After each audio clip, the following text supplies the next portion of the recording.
Hello everyone. Welcome back to the channel. Today we have an intense and important discussion. We are going deep into the shifting dynamics in Africa, how recent moves by countries such as Burkina Faso are rattling one of Europe's major economies, France. And we will contrast that with what is going on in the United States, its policies, its influence in Africa, and what the future could look like. Stay tuned, because this is not just about economic numbers. It's about power, influence, history, and the new order taking shape. Let's begin with the story in Africa. Part 1. Burkina Faso, French companies, and the cracks in France's influence. First, a quick recap. Burkina Faso has recently announced that it is banning certain French companies from operating or expanding in its territory. This is part of a broader wave of anti-colonial or de-Frenchification sentiment in parts of its former colonies. It reflects mounting frustration with perceived neo-colonial economic control, and a growing desire for sovereignty in economic policy. Why is this important for France? France has long had deep economic, financial, diplomatic, and even military ties with many former colonies in West Africa. French firms are invested in telecommunications, banking, energy, infrastructure, and more. When those relationships come under challenge, the implications are multifold.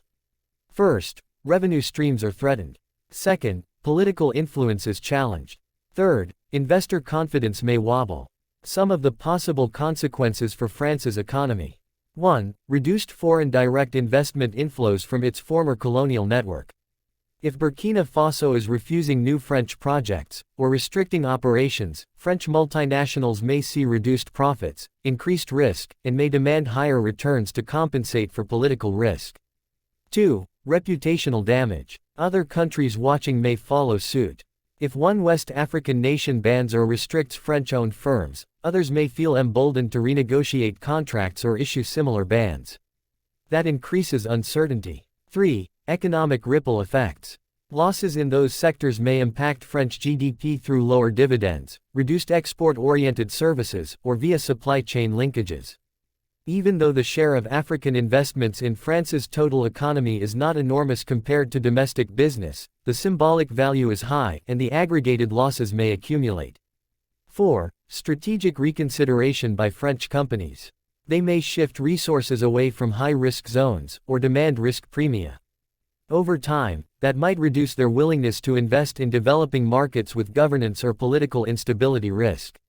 That in turn could reduce growth opportunities for France and reduce its global economic reach. At the same time, from Burkina Faso's side, the decision may bring short-term friction, but may align with its goals, increasing self-reliance, asserting control over local resources, diversifying partnerships with non-traditional powers e.g. China, Turkey, Gulf states, and reducing dependence on former colonial structures. The decision could also galvanize domestic political support for governments that position themselves as anti-imperialist or reformist.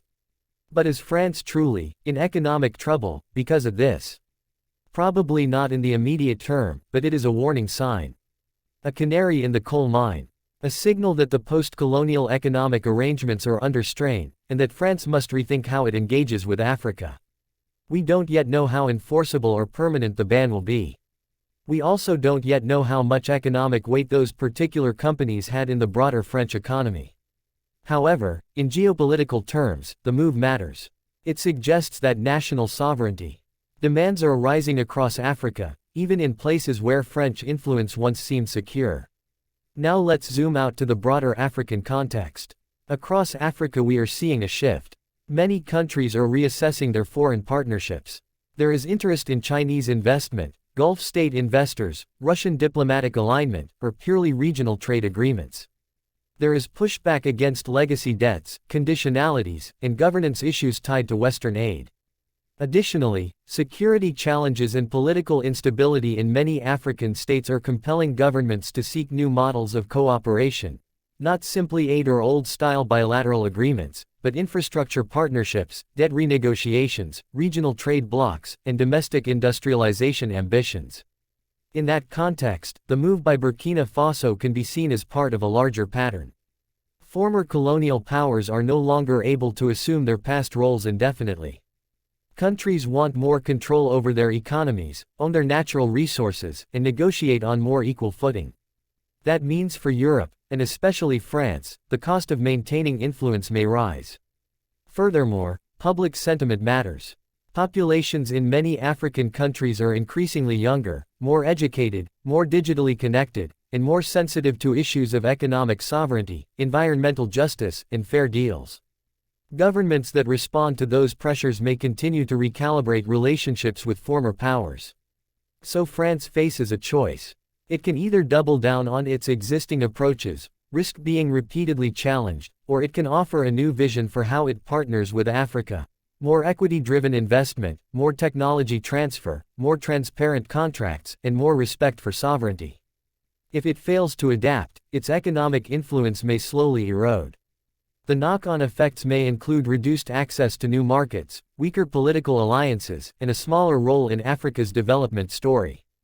That in turn could feed back into domestic French politics, where debates over globalization, immigration, national prestige, and foreign aid are already contentious. Now let us shift focus to the United States and see how its current affairs intersect with Africa and beyond. Part 2. The United States, its Africa policy, and domestic pressures. Over in the United States, the picture is quite different, yet connected. The United States remains one of the world's largest economies, with deep global reach. It has long competed with European powers for influence in developing regions, including Africa. Its policies toward Africa are shaped by strategic competition, notably with China and Russia, trade and investment interests, security concerns e.g. terrorism, migration, and domestic political priorities. One major current trend is how the U.S. is recalibrating its foreign policy under shifting domestic pressures. There is pressure to reduce foreign aid or to tie it more strictly to results, transparency, and governance. At the same time, there is renewed emphasis on private sector-led development, venture capital, and public-private partnerships rather than old-school aid. Another factor is the increasingly visible competition between the U.S. and China over influence in Africa. Chinese investment in infrastructure, mining, and telecommunications continues to grow. The United States sees that as both an opportunity and a challenge. It wants to offer alternative frameworks that emphasize rule of law, sustainable finance, anti-corruption safeguards, and human rights elements. But delivering at scale is difficult, and it comes with political risk. At the same time, the United States is dealing with its own domestic challenges: inflation, political polarization, rising public debt, debates over regulation versus economic growth, and shifting demographics. These domestic pressures shape how bold or ambitious U.S. foreign policy can be. Let's consider specific recent developments. The United States has announced greater engagement via multilateral institutions, the World Bank, IMF, regional development banks, to finance sustainable infrastructure projects in Africa.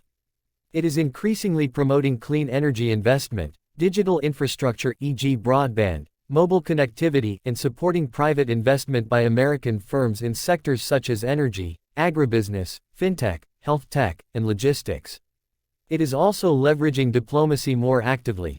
Competition with China is often framed as a contest over standards, labor, environmental impact, governance, and the United States is trying to position itself as the better partner.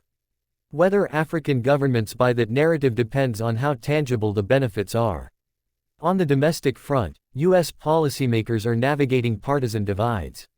Some argue for America First style retrenchment, prioritizing domestic infrastructure, manufacturing, and regulation over foreign engagement. Others argue that global engagement is critical for maintaining U.S. soft power, preserving supply chains, addressing climate change, and countering authoritarian influence abroad. There is also the issue of debt raised by African countries. Many are concerned about debt servicing to China-led projects. The United States has pushed for debt relief or restructuring in some cases, or for more transparent lending terms. But balancing that with fiscal discipline and accountability remains tricky. Taken together, the U.S. approach to Africa is evolving. Less paternalistic aid, more strategic investment, more emphasis on governance and sustainability, more competition with other global players, and more linkage between foreign policy objectives and domestic voter sentiments. In addition, current affairs inside the U.S., such as inflation, energy policy, supply chain vulnerabilities highlighted during the COVID-19 pandemic, and geopolitical shocks, all feed into how much risk Washington is willing to accept abroad, and how it frames its investment in fragile or unstable environments. Part 3. Comparison and Implications. Now let us compare the situation in Africa, France with the U.S. standpoint. What are the key differences? And what might the future bring? First, legacy versus innovation. France is still burdened with the legacy of colonial-era ties, old contracts, and historical entanglements. That gives it certain structural advantages, existing infrastructure deals, language and cultural affinity, and decades of diplomatic relationship. On the other hand, it also constrains France. It must constantly manage historical grievances, sovereignty sensitivities, and political backlash. The United States does not carry the same legacy in most African states. While there is historical involvement in diplomatic history, it is not burdened by colonial rule the way France is. That gives the U.S. more freedom to propose new frameworks without directly triggering post-colonial resentments. But it also means the United States may lack the cultural depth or local embeddedness that France has. Building trust takes time, and may face skepticism as an external actor. Second, risk tolerance and scale. France has a medium-sized economy compared to the U.S. and fewer resources to absorb large-scale political backlash or financial losses in its foreign investments. That means if enough countries restrict French involvement, it may bite more deeply into economic or political margins. The United States, by contrast, with its larger economy, may have more leeway to experiment, take risks, or pivot away from failure. But that does not mean it is immune. Concentrated failures in foreign policy can still have reputational or political consequences at home. Third, strategic objectives. France traditionally has pursued influence through diplomatic ties, aid, military cooperation and bilateral relationships. The U.S. is more likely to pursue multilateral frameworks, private sector leverage, technological partnerships, and coalition building. That difference shapes how each interacts with African governments, what terms they require, and how flexible they can be. Fourth, reaction to rising powers. China and other non-Western actors are ever present. Both France and the United States must respond to that challenge. For France, the approach may be defensive, defending its share of influence in former colonies. For the United States, it may be offensive, expanding its footprint by offering alternatives. But success depends on credibility, delivery, speed, and cost. Fifth, domestic political feedback loops. In France, if investors or business leaders complain of rising risk or regulatory uncertainty abroad, they may pressure the government to intervene diplomatically or financially. If that happens frequently, French leaders may reassess their Africa strategy or forego more ambitious projects. In the U.S., elected officials face voter scrutiny on foreign spending, but may also gain political capital by showing leadership in global issues, climate change, global health, migration control, or regional stability. Part 4. What comes next and conclusion. So where could this lead? For France, the move by Burkina Faso and similar pressure may lead to a rethink of how it engages economically with Africa. It may push France toward more collaborative, equitable investment models rather than legacy-style contracts.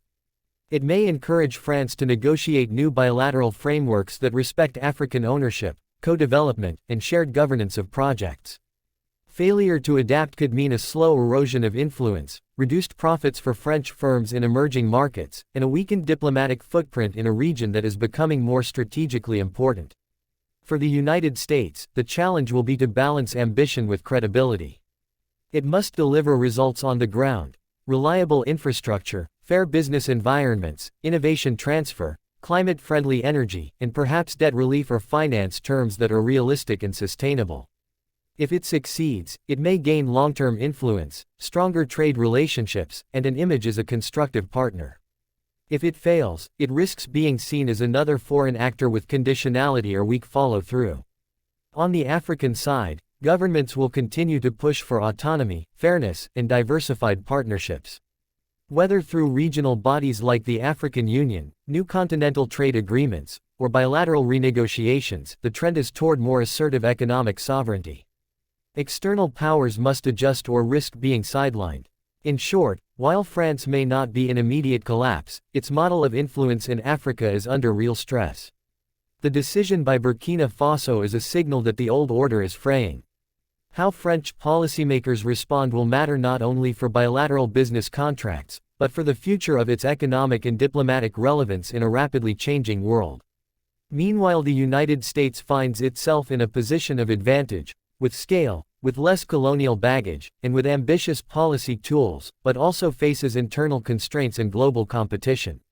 Its success will depend on how well it can deliver on promises, manage risk, and earn trust. Thank you for watching. If you found this discussion useful, please leave a comment below. What do you think is the future of France's role in Africa? And will the United States succeed in scaling its influence in a way that is both ethical and effective? Let me know your thoughts. Don't forget to like, subscribe, and hit the notification bell. Until next time, stay informed and stay engaged.